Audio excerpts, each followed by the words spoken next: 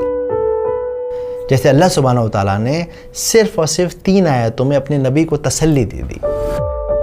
اب آپ کے اور میرے لیے کوثر کیا ہے؟ آپ کے اور میرے لیے کوثر ہے ہماری صحت، ہماری اولاد، ہمارا گھر، فری وقت، ہر وہ چیز جو آپ کو ملی ہوئی ہے وہ ایکچولی کوثر ہے. ورنہ ذرا باہر نکل کے دیکھیے، لوگوں کی صبح اسپتالوں کی لائن میں ہو رہی ہے، لوگوں کی شامیں قبرستان میں فاتحہ پڑھتے ہوئے گزر رہی ہیں. تو اگر آپ کی زندگی میں کوئی چھوٹی موٹی پریشانی ہے، اداس نہ ہوں، اپنی نعمتوں کو کاؤنٹ کریں، دیکھیں کہ آپ کو اللہ نے کیا کیا دیا ہے، اور اس طرح سے سورہ کوثر کو اپنے اندر اتاریں. اگلی بار جب آپ نماز پڑھیں سورہ کوثر کو ریسائٹ کریں تو یاد رکھیں کہ یہ بہت ہی امپورٹنٹ سورت ہے. امید کرتا ہوں بات سمجھ آئی ہوگی، ویڈیو پسند آئی ہوگی. نیچے ایک لنک ہے، اس کے اندر اس پوری ویڈیو کے اندر جو بھی میں نے ریفرنسز، حدیثیں یوز کری ہیں، مولانا مودودی ہیں، ابن کثیر ہیں، جو بھی میں نے تفسیریں یوز کری ہیں اس کا لنک ہے. آپ جا کر پڑھ سکتے ہیں، کراس چیک کر سکتے ہیں، اور آپ کو کراس چیک کرنا چاہیے. اس کے علاوہ میں کوشش کر رہا ہوں ایک کمیونٹی بنانے کی، لوگوں کو اپنے ساتھ جوڑنے کی، جہاں پر ہم قرآن کی، سیرت النبی کی، AI کی، ویڈیو ایڈیٹنگ کی باتیں کر سکیں، ایک دوسرے کے ساتھ سیکھ سکیں، اپنے علم کو ہائر اینڈ پہ لے جا سکیں. تو اگر آپ اس سفر میں میرا ساتھ دینا چاہتے ہیں تو آپ نیچے دیے گئے لنک پر ہمارے کمیونٹی ممبر بن سکتے ہیں. آپ کے جوائن ہونے سے ہمیں ہمت ملتی ہے، ہمیں طاقت ملتی ہے، ہمیں یہ بھروسہ ملتا ہے کہ یہ کام ہم فل ٹائم کر سکتے ہیں. جزاکم اللہ خیر. السلام علیکم. إنا أعطيناك الكوثر